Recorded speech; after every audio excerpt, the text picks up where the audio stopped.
Сәлем қыздар, сіздермен бірге Төребек Әлия.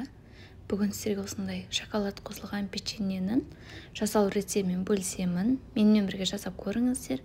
Өте дәмді, күшті болып шығады. Видеоның соңына дейін қарап, каналыма тіркеліп, лайк, комментарий қалдыра кетіңіздер.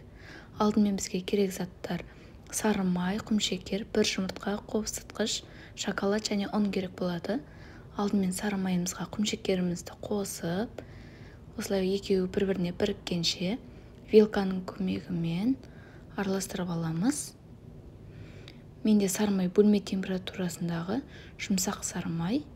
Оған бір жұмыртқамызды қосып, тағы да әбден екеуін бір-біріне біріккенше араластырамыз.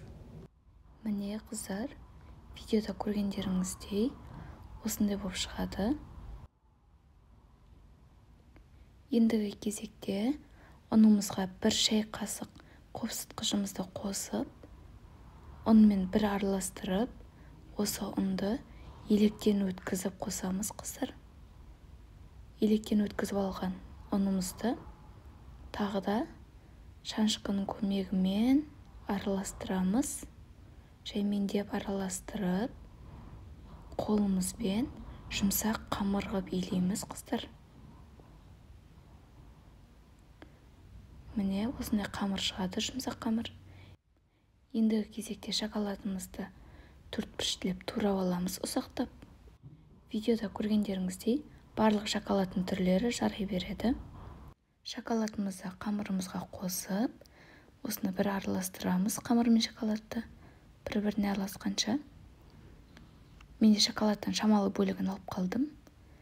Енді осылай қамырымызды қолымызбен алып домалақтап, пешіміздің табасына орналастырамыз. Қамырымызды басып жібермейміз, домалақ-домалақ қып қоямыз. Піскен кезде ол өзі жайылып піседі. Ендігі кезекте жаңа қалып қалған шоколадтарымызды осы печеньелеріміздің бетіне орналастырып шығамыз. Шамалы печеньелеріміздің сәнін кіргізу үшін беттеріне қойып шығамыз. Енді осы печеньемізді қызып тұрған пешімізде 180 градуста 40-45 минутқа пісіріп аламыз. Міне қыздар, менде печеньем дайын болып шықты. Ортасы бәрі толықтай піскен. Печеньелерім томпиып пісті. Осы рецепт бойынша жасап көріңіздер қыздар.